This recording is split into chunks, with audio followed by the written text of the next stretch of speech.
Terve päeva jooksul on sul ainult üks toidukord. Pühendu sellele ja austa seda. Kui sa vähegi saad, siis tee oma toit endale ise. Sest ainult sina tead, mida sinu keha tegelikult vajab.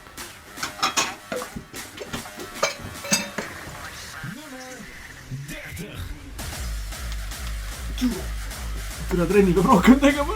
Ei puht, sa ei tee seda elu sees lahti. Ma hakkan juttu kohe. Aga ei jõu. Kurat, Margeri on selle kinni keeranud. Margeri on siis selline jõujunn või? Ja teema ei sülda kõik ära.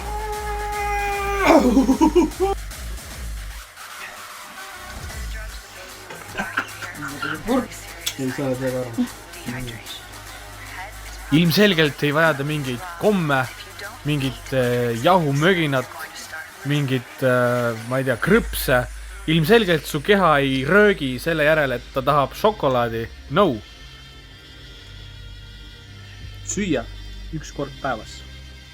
Üks kord päevas. Austa oma toitu. Mitte mingit snäkke, mitte mingit jama. Siin ei ole mitte ühtegi grammi suhkrut. Ärge jahu.